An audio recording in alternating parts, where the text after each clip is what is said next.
خودی کا سر نہاد لا الہ الا اللہ۔ ہیکل سے بعض خانے کو ابراہیم صاحب کہتے ہیں، جیسے مسجد نبی بنی ہے نا، ایسی مسجد سلیمان علیہ السلام نے بنائی۔ بلکہ پتہ تو یہی چلتا کہ قبلہ بھی نہیں تھی، وہ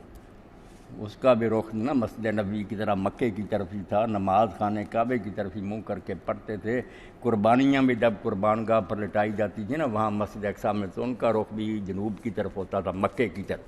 یعنی قبلہ یہی تھا،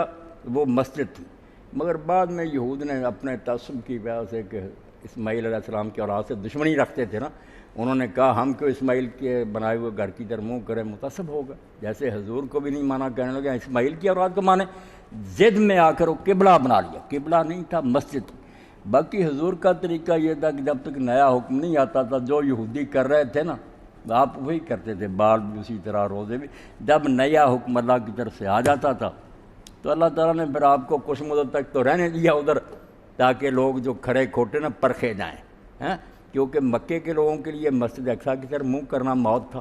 ان کا تو سارا فخر ہی یہ تھا کہ ہمارے باپ دادے کی بنائی یہ بات کیا، اور مدینے میں یہودیوں کے لیے یہ مصیبت بن گئی۔ انہیں جب کہا چھوڑو مسجد اقصیٰ، ادھر آؤ مکے کی طرف، انہوں نے کہا ہم اپنے باپ دادے کا چھوڑ کر یہ اسماعیل کی طرف رخ کریں، تو آزمائش دونوں جگہ لوگوں کی ہوئی کہ کھڑے کھڑے آئیں، جو اللہ کا حکم مانتے ہیں، جو رسم و رواج کے پابند ہیں، چھٹ جائیں۔ جی سبحان ربك رب العزة عما يصفون وسلام على المرسلين والحمد لله رب العالمين وصلى الله على سيدنا محمد وعلى آله وصحبه